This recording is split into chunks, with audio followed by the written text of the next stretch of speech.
Das ewige Kratzen an der ersten Jurakette lässt sich manchmal schon vermeiden. Ein Juraflug Ende März mal ein bisschen weiter nördlich. Landung im Sonnenuntergang mein erst Hunderter vor Saison. Let's go!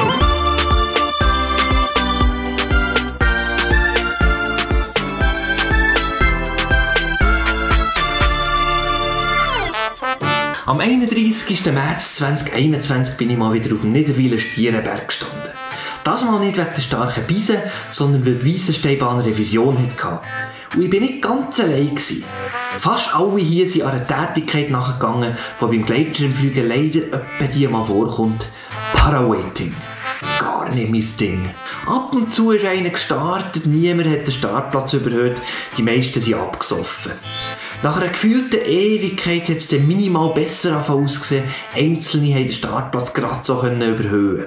Mir ist dann langsam mal die Geduld ausgegangen, ich habe mich dann mal rausgehauen.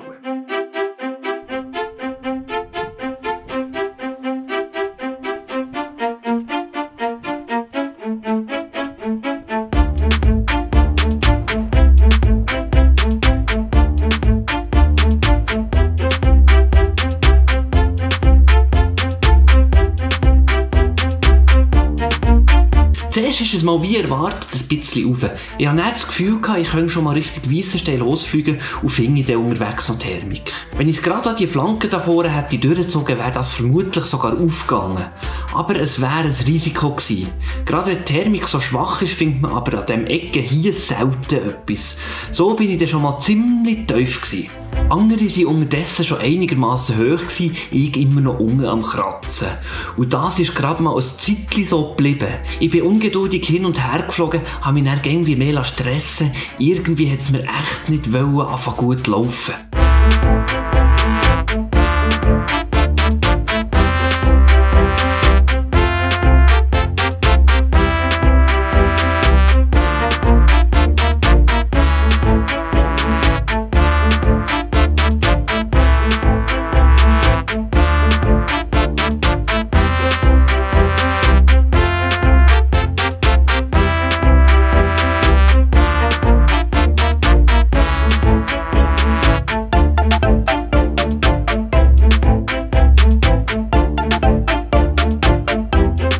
Hier bin ich mal so tief gewesen, dass ich schon gemeint habe, ich saufe ab.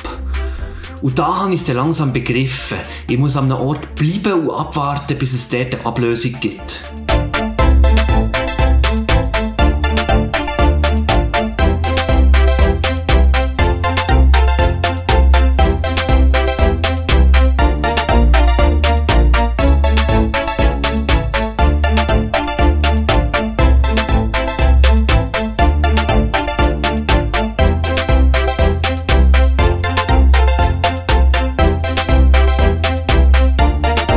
Hier hat man jetzt meistens zumindest ein bisschen nullschiftern und ab und zu ist eine Ablösung durchgezogen. Und das hat sich bewährt, endlich bin ich mal ein bisschen höher gekommen. Und der Schlauch hat dann sogar durchgezogen bis über Gradhöhe.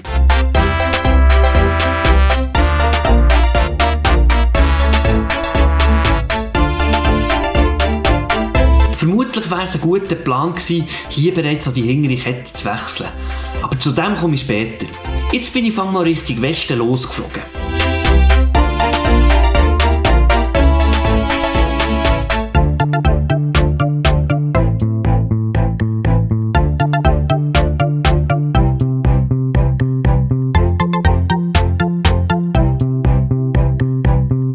An diesen Felsen hat es ziemlich gut gesohrt. Vermutlich hätte man die Flanken eben auch schon viel tiefer anfliegen können. Aber ich habe mich mal wieder ziemlich blöd angestellt. Irgendwie bin ich vom Winter her noch ein bisschen aus der Übung und habe mich auch nicht dafür gehabt, nach am Gelände Vollkreise zu fliegen. So hatte ich ziemlich lange gehabt, bis ich hier einigermaßen Höhe hatte und weiterfliegen konnte.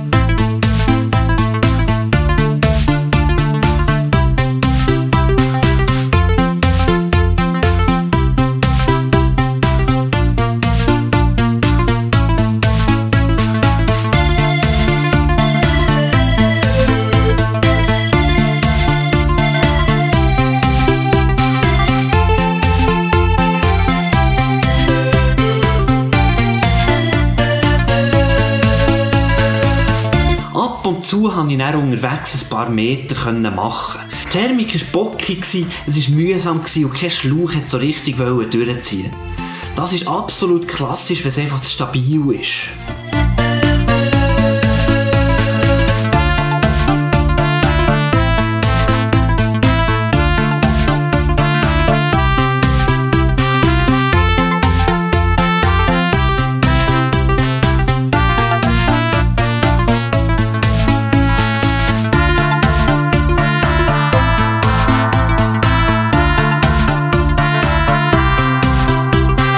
Hier sind wir jetzt an dieser Flanke, wo man nach dem Start vom Weissenstein aber zum ersten Mal so richtig Höhe machen kann.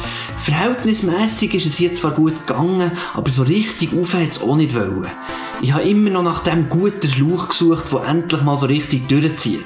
Die Thermikprognose hat für diesen Tag nämlich eine Basishöhe von gegen die 3000 angegeben.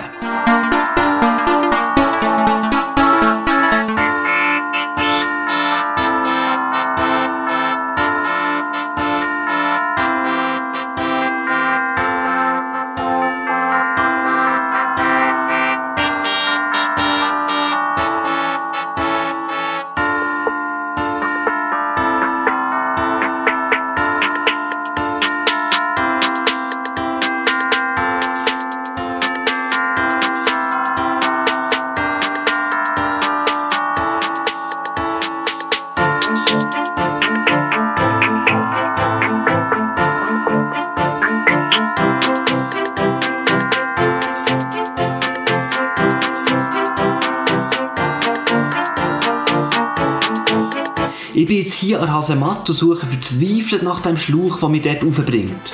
Und endlich finde ich mal etwas, das zumindest mal deutlich über die Kretenhöhe geht. Und hier habe ich es dann endlich begreifen. Eine Kette wieder hinten habe ich nämlich Gleitschirme gesehen, die ziemlich hoch waren. Die sieht man auf dem Video jetzt leider nicht.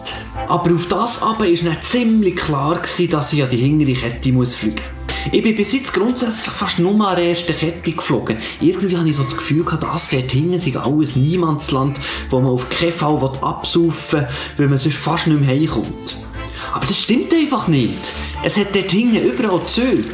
Und was keine Züge hat, hat zumindest das Boschi. Und der mühsamste Ort, von dem Jura je abgesoffen, war gerade unter dem Stierenberg. Dort hat es zwar ein Boschi, das fährt aber gefühlt etwa 3-mal am Tag. Und die Gegend unter dem Chasseral ist verhältnismässig schlecht angeschlossen. Klar gibt es dort hinten im Norden Täler, wo man echt nicht absaufen will, was fast keine Zivilisation hat. Aber die gibt es an der ersten Kette eben genauso. Ich werde jedenfalls in Zukunft mehr an die hinteren Ketten gehen. Kommt dazu, dass es eben sehr häufig an der ersten Kette hure stabil ist und die hinteren Ketten eben super gehen. Und dieser Tag war definitiv einer von denen. Und endlich ist es mal so richtig aufgegangen. Leck tut das gut.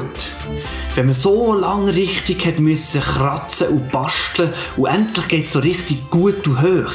Ein Wahnsinnsgefühl.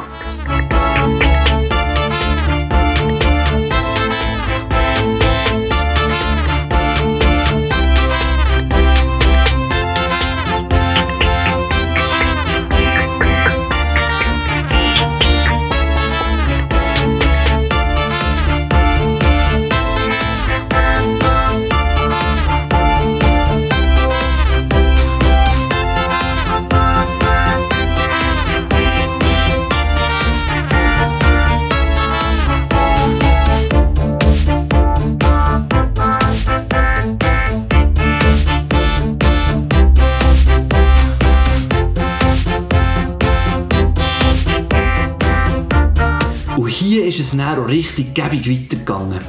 Ich konnte einfach geradeaus fliegen und bin immer wieder in die Thermik hineingeflogen, lang bevor es kritisch wurde.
bin jetzt gerade an Tramlo vorbei. Links von mir ist die Mont-Soleil-Kette. Die Kette, die ich jetzt gerade drüber fliege, hört hier zwar gerade auf, ich bin mittlerweile mitten über dem Flachen, aber trotzdem kann ich aufdrehen. Irgendwie steigt es heute einfach überall.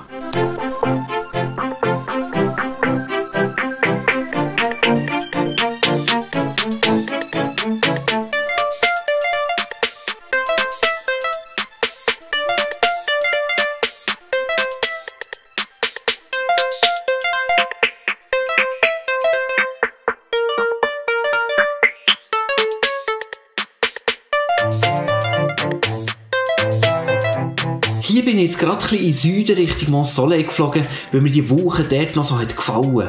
Allerdings war es da vorne überall so ein bisschen am Kumulieren gewesen, und die Woche, die ich angeflogen bin, ist sich sogar Ende schon ein bisschen am Auflösen gewesen. Ich hatte das Gefühl, ich wäre hier gescheiter einfach geradeaus weitergeflogen. Der Umweg hat sich vermutlich nicht gelohnt. Aber trotzdem ist es hier rauf. Dann hat sich noch die Frage gestellt, ob ich irgendeinmal noch kehren und zurückfliegen will. Es war ja schon 4 Uhr und im März sind die Tage noch nicht so wahnsinnig lang. Ich habe jetzt so ein bisschen auf Top oder Flop spekuliert. Ich bin zwar schon hier nicht mehr sicher gewesen, ob ich überhaupt noch zurückkomme, aber zumindest noch so weit fliegen, dass ich theoretisch einen 100er machen könnte. Ich bin dann aber wieder zurück an die nördlichere Kette, wo ich vorher war. Wobei Kette ist hier schon fast ein schwieriger Begriff. Einerseits ist der Jura in dieser Gegend ziemlich flach, andererseits bin ich auch ziemlich hoch. Von dieser Höhe wirkt im Jura schon fast alles irgendwie flach. Jedenfalls bin ich langsam in die Richtung der französischen Grenze gekommen. Das ist die Schlucht, die man dort sieht. Und hier wird auch langsam der Luftraum von Les Éplatures anfangen. Ich war aber schon so weit nördlich gewesen, dass ich dort hinten durchgekommen.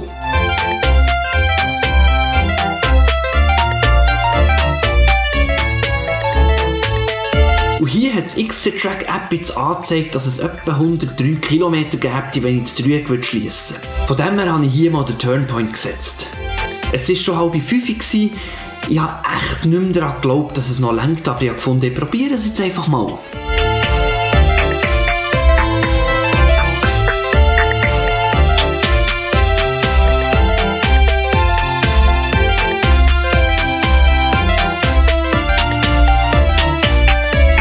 Ich habe dann mal auf diese wunderbare Thermikwolke zugehabt. Und dort ist es dann so richtig rauf, das war definitiv das beste Steigen von diesem Tag gewesen. Und ich bin jetzt in eine Höhe gekommen, die man im Jura sehr selten erreicht. Die Luftraumobergrenze von 30-50 hatte ich gar nicht mehr auf dem Schirm gehabt. Als ich das dann begriffen habe, habe ich natürlich sofort die Ohren angelegt und Vollgas gegeben. Ein paar Meter hat es mich aber trotzdem noch reingezogen. Man sollte wirklich immer 100 Meter vorher aufhören drehen, um sicher zu gehen.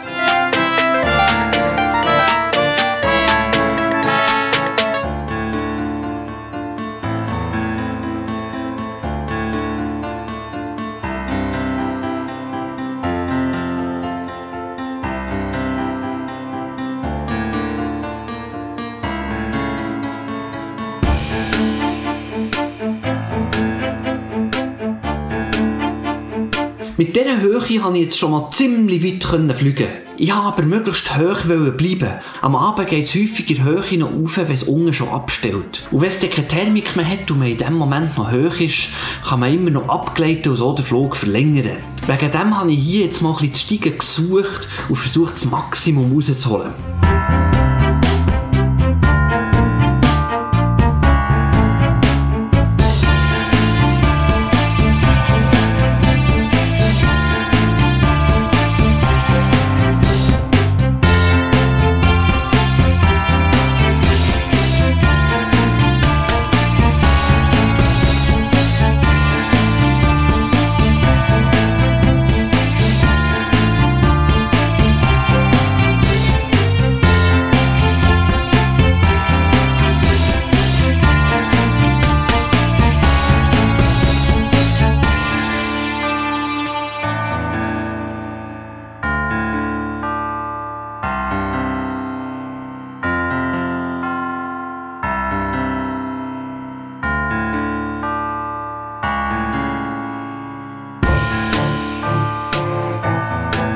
Hier bin ich jetzt langsam so tief gewesen, dass man das Gelände wieder erkennt. Und ich hatte relativ lange keine Thermik mehr gehabt und schon langsam Angst, dass sie vorbei. Ich bin jetzt mal die Nase angeflogen und habe gerade prompt ein ziemlich gutes Steigen verwünscht.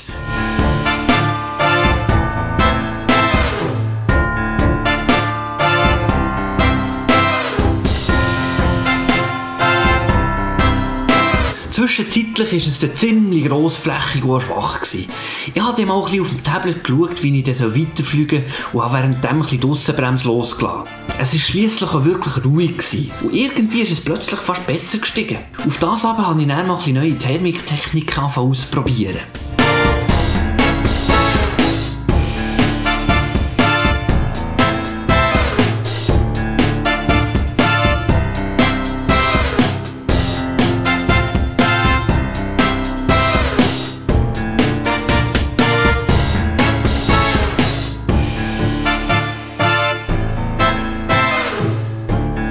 Hier habe ich noch überlegt, noch eine Kette weiter nördlich zu gehen, also über die kleinere Kette links näher auf Delémont zu fliegen. Ich habe näher aber geradeaus noch einen Gleitschirm gesehen, hoch fliegen. Ich war von dem her ziemlich sicher gewesen, dass man dort noch weiterkommt und habe dann den Plan verfolgt, möglichst viel von meinem Dreieck noch zu schliessen. Und bei diesem Einschnitt hier ist es dann tatsächlich schon wieder rauf. Wirklich nicht stark und teilweise sogar ein bisschen turbulent. Aber das war Abendthermik, wirklich turbulent ist die ja nie. Ich finde, es gibt nichts Schöneres als die letzten Thermiken am Abend. Die fühlen sich irgendwie gäng so weich an und das Licht und die Stimmung am Abend ist einfach immer das Beste von so einem Flug.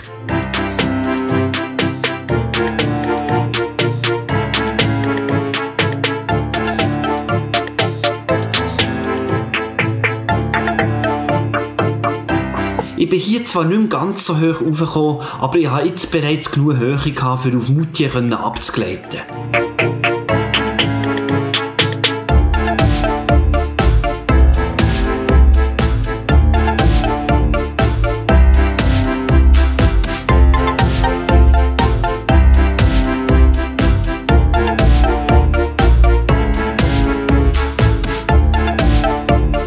Hier habe ich jetzt wirklich jedes Steigen mitgenommen, das ich gefunden habe.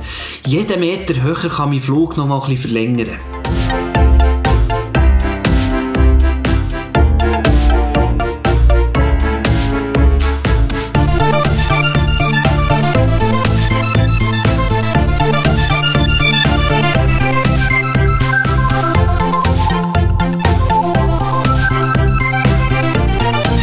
Hier habe ich jetzt mal noch geschaut, ob es auf der anderen Talseite echt noch Steigen hat. Ich habe das aber dann relativ schnell wieder verworfen.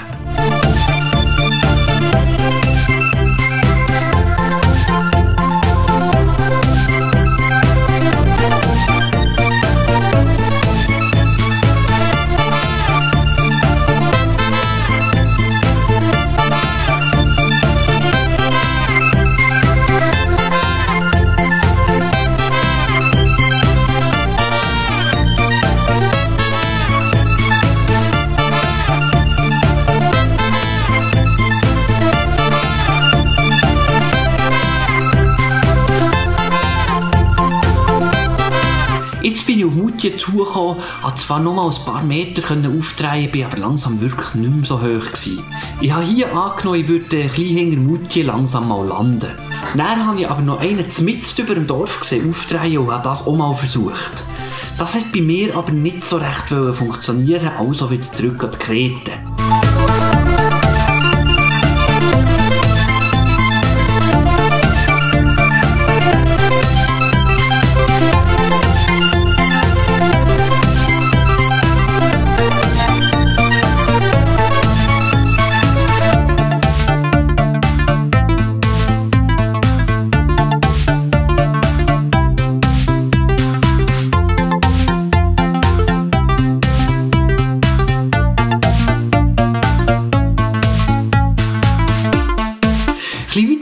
An dieser Krete hat es dann so ein bisschen gesohrt. Der vorher über dem Dorf aufgetragen hatte, ist hier höher angekommen und hat oben dran Thermik drehen.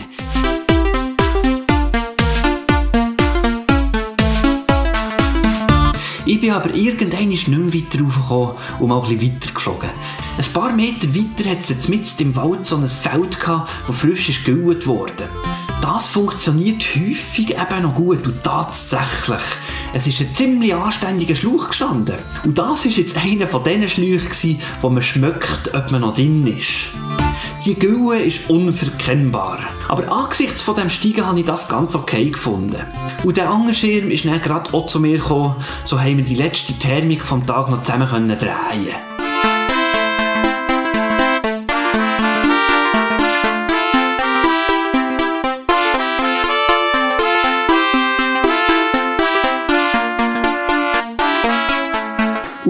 Tatsächlich ist es nochmal bis auf über 2000 rauf, ich hätte mir das nicht träumen lassen. Und so haben wir dann ins Tal fliegen, Richtung Welschenrohr.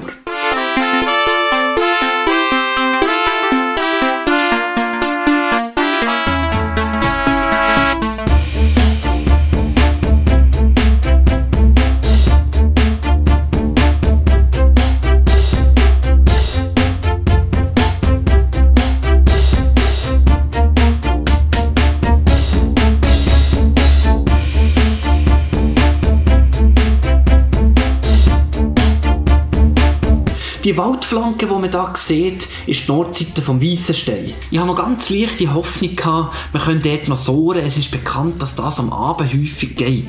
Aber für das war es einfach noch zu früh im Jahr gewesen. Die Sonne kommt hier einfach noch zu flach drauf. Aber kurz vor der 7, kurz vor Sonnenuntergang noch in der Luft zu sein, ist für mich einfach das Beste, was es gibt. Die Flüge, wo ich am Abend noch die allerletzte Thermik drehen konnte und mit dem Sonnenuntergang landen, das sind irgendwie immer die besten Erlebnisse.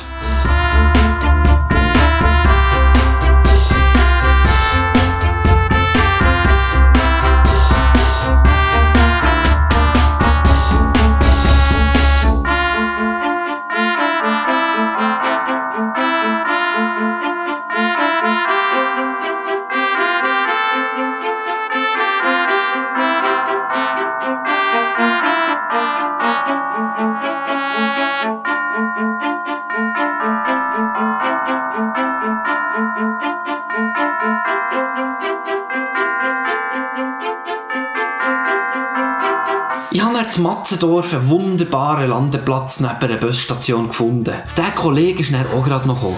So haben wir im Sonnenuntergang den Schirm zusammenpacken und das Leben geniessen.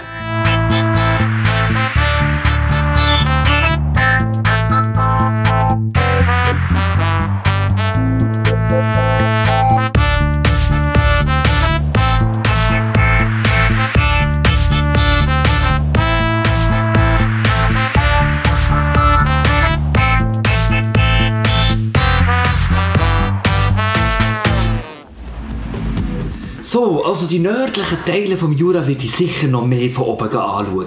Und manchmal muss man zu seinem eigenen Glück gezwungen werden, so ist es mir an diesem Tag jedenfalls gegangen.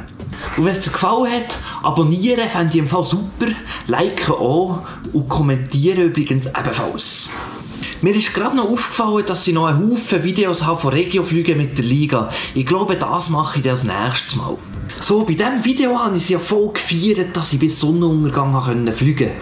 Wenn du auf das stehst, zieh dir doch mal dieses hier rein, da geht es genau um das. Und wenn du mein neuestes Wallis-Video noch nicht gesehen hast, unbedingt jetzt dort draufklicken. Ich hoffe auf Klima, wieder gutes Flugwetter. Bis zum nächsten Mal. Ciao zusammen.